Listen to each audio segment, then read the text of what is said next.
தமிழன் என்று கர்வம் கொள்ளும் ஒவ்வொரு தமிழர்களுக்கும் இந்நாள் மிக முக்கியமான நாள். காரணம், இன்று தமிழ்நாடு நாள். 2019ஆம் ஆண்டு நவம்பர் 1ஆம் தேதி தமிழ்நாடு நாள் கொண்டாடப்படும் என அறிவிக்கப்பட்ட நிலையில் 2021ஆம் ஆண்டு ஜூலை 18ஆம் தேதி முதல் தமிழ்நாடு நாள் கொண்டாடப்பட்டு வருகிறது. தமிழ்நாடு நாள் ஏன் கொண்டாடப்படுகிறது?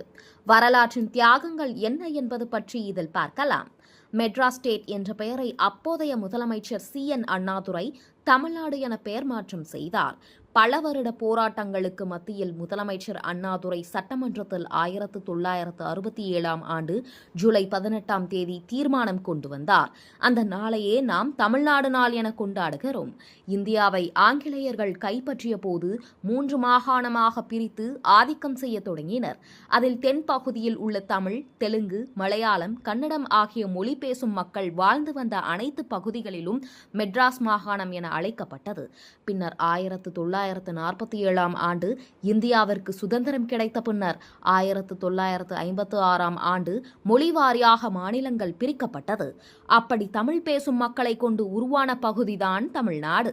காலப்போக்கில் மெட்ராஸ் மாநிலம் என்று பெயர் சூட்டப்பட்டது. 1967ஆம் ஆண்டு மார்ச் 6ஆம் தேதி அண்ணாதுரை மெட்ராஸ் ஸ்டேட் முதலமைச்சராக தேர்வானார். இதனைத் தொடர்ந்து 1967ஆம் ஆண்டு ஜூலை 18ஆம் தேதி சட்டமன்றத்தில் தமிழ்நாடு பெயர் மாற்றத்திற்கான தீர்மானத்தை கொண்டு வந்தார். இந்த தீர்மானத்திற்கு வரவேற்பு கிடைத்தது. நாடாளுமன்றத்தின் இரு அவைகளிலும் 1968ஆம் ஆண்டு ஒப்புதல் வழங்கப்பட்டது. இறுதியாக 1969ஆம் ஆண்டு ஜனவரி 14ஆம் தேதி அதிகாரப்பூர்வமாக தமிழ்நாடு பெயர் என்ற பெயர் மாற்றம் இறுதியாக 1969ஆம் ஆண்டு ஜனவரி 14ஆம் தேதி அதிகாரப்பூர்வமாக தமிழ்நாடு பெயர் மாற்றம் அரசிதழில் அறிவிக்கப்பட்டது. ஆனால் 2021ஆம் ஆண்டு திமுக தலைவர் மு.க. ஸ்டாலின் தலைமையிலான ஆட்சியில் அண்ணாதுரை தீர்மானம் கொண்டு வந்த இந்த தீர்மானம் ஜூலை 18ஆம் தேதி தமிழ்நாடு நாள் என கொண்டாட வேண்டும் என அதிகாரப்பூர்வமாக அறிவித்தார்.